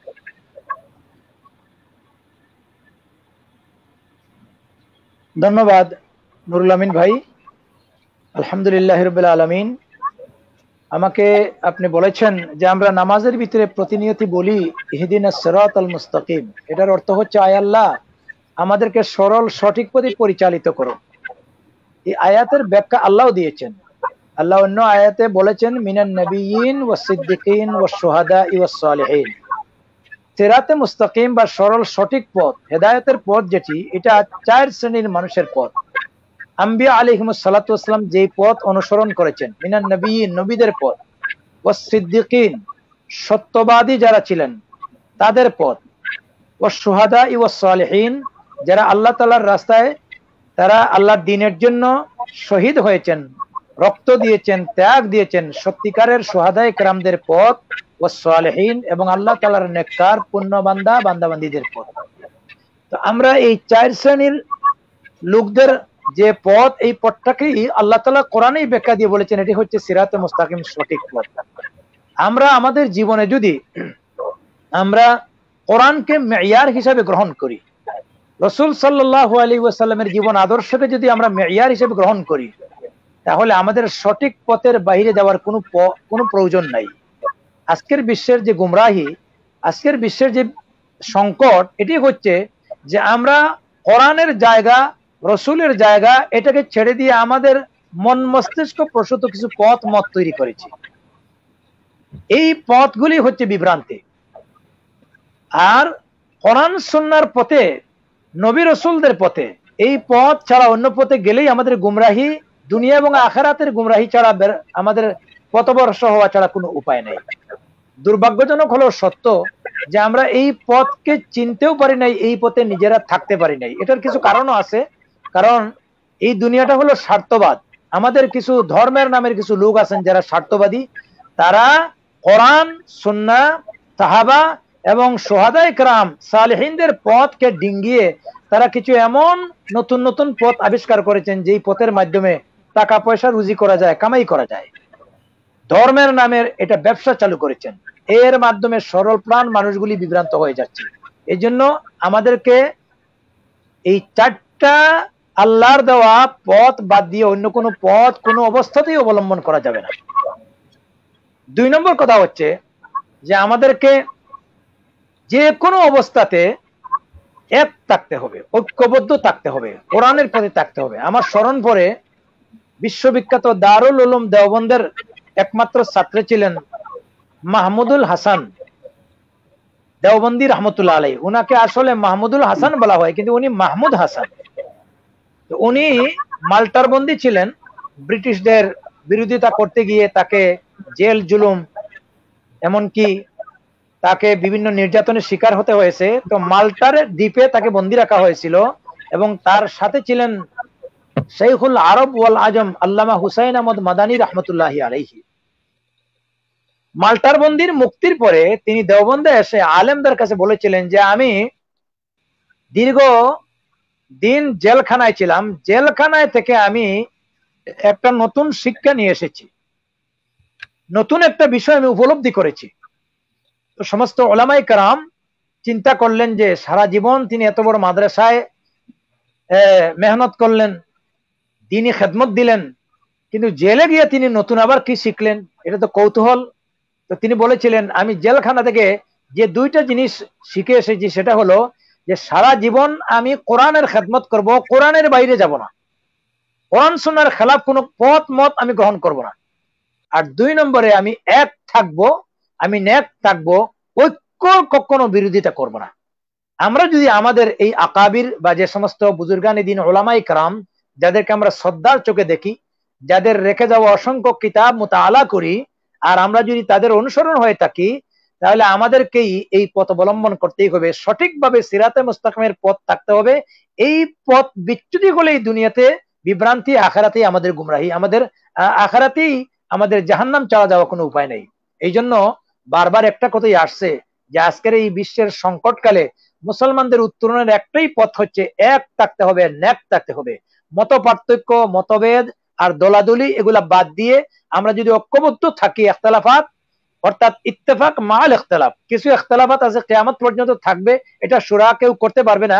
ইখতিলাফের জায়গায় ইখতিলাফাত রেখে আমরা ঐক্যভাবে যদি কাজ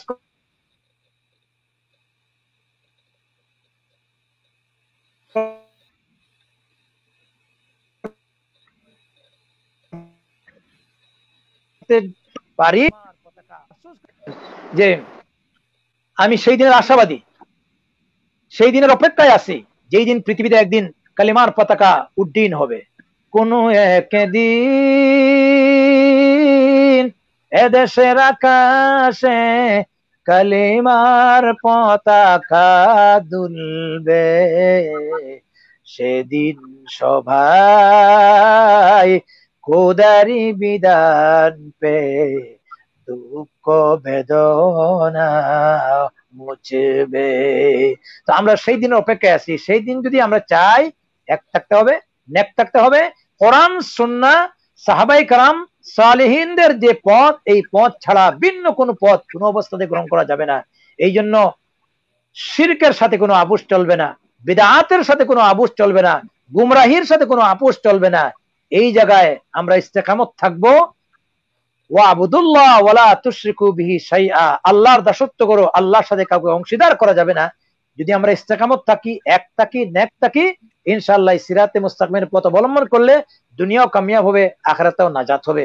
আল্লাহ পাক এই কথাগুলি আমাদের সবাইকে বুঝার তৌফিক দান করুন। ওয়া মা তৌফিক ইল্লা বিল্লাহ। সবাইকে ধন্যবাদ জানিয়ে আমি শেষ কথা এখানেই ইতি টানছি। আসসালামু আলাইকুম ওয়া রাহমাতুল্লাহি ওয়া বারাকাতুহু। আলহামদুলিল্লাহ। সম্মানিত দর্শক শ্রোতা, আমরা কথা শুনছিলাম আমাদের সম্মানিত দুইজন অতিথি, শায়েখ মতিউর রহমান মাদানী, শায়েখ মতিউর রহমানের কাছ থেকে, এবং আমরা কথা শুনছিলাম শাহ মোহাম্মদ ওয়ালিউল্লাহ সাহেবের কাছ থেকে। আসুন এই কথাগুলো যেন সর্বপ্রথম আমি নিজে আমল করতে পারি, এবং পাশাপাশি আপনারা যারা আজকে এই প্রোগ্রামগুলো শুনছেন এবং আগামীতে শুনবেন, আমরা যেন প্রত্যেকে এই কথাগুলো আমাদের নিজের জীবনে আমরা প্রতিষ্ঠা করতে পারি। এবং সর্বোপরি আমরা আজকে যে কোরআন হাদিসের আলোকে আমাদের জীবনকে, আমাদের নিজেদেরকে কোরআন হাদিসের আলোকে আমরা রাঙাতে পারি, সেই জন্যই আমাদেরকে আজ থেকে সিদ্ধান্ত নিতে হবে। আজকের প্রোগ্রাম আমাদেরকে যারা দেখছেন, যারা সাবের আহমদ ভাই উনি কমেন্ট করেছেন, মাশাআল্লাহ। হাফিজুর রহমান হোসেন ভাই মাশাআল্লাহ। নজরুল ইসলাম ভাই দেখছেন এবং বলেছেন আমাদের জন্য একান্ত শিক্ষণীয় বিষয়। ধন্যবাদ নজরুল ইসলাম সাহেব। খুকন ভাই লন্ডন থেকে, রাশেদ ইসলাম রাশেদ ভাই, লুকমান হোসেন মিলন ভাই, মাওলানা আমাদের আরেকজন প্রিয় শায়েখ হাফিজুর রহমান সাহেব, মাহবুবুর রহমান, হাফিজ মাহবুবুর রহমান সাহেব, শফিকুল ইসলাম, আইয়ুব আলী সহ যারা আমরা দেখছেন, আমরা সবাই কাছে বিনীতভাবে অনুরোধ করবো আপনারা এই প্রোগ্রামটাকে আপনারা যদি শেয়ার করে অন্যদেরকে দেখার সুযোগ করে দেন এবং এখান থেকে শিক্ষা নেওয়ার জন্য সকলকে সহযোগিতা করেন, তাই আপনাদের কাছে আমরা কৃতজ্ঞ থাকবো। সম্মানিত দর্শক শ্রোতা, পরিশেষে আমরা মহান রাব্বুল আলামিনের কাছে আমরা শুকরিয়া আদায় করছি। আমাদের সম্মানিত অতিথি যারা আমাদেরকে সময় দিয়েছেন তাদের কাছে শুকরিয়া আদায় করছি, এবং আল্লাহকে যেন আমরা আমাদেরকে এই যে আমাদের দুঃসময়ে আমরা সকলের জন্য মহান রাব্বুল আলামিনের কাছে আমরা তওবা ইস্তিগফার করি। বিশ্ব এই শান্তি প্রতিষ্ঠা করার জন্য রসুলের সুন্নতের মধ্যে আমাদের নিজেদের জীবনে সর্বপ্রথম আমরা প্রতিষ্ঠা করি, এবং পারপার্শ্বিক ভাবে আমরা এই নেক এবং এক হয়ে আল্লাহ রাব্বুল আলামিনের যে সর্বশেষ যে আল্লাহ রাসূলের কোরআন এবং আল্লাহ রাসূলের সুন্নত, সে দুটোকে আঁকড়ে ধরে দুনিয়ার সাথে আমরা আবারও শান্তি প্রতিষ্ঠা হবে।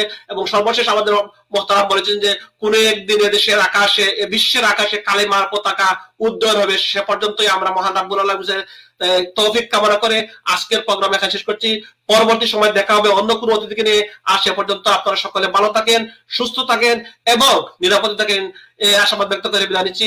আসসালামু আলাইকুম ওয়া রাহমাতুল্লাহি ওয়া বারাকাতুহু।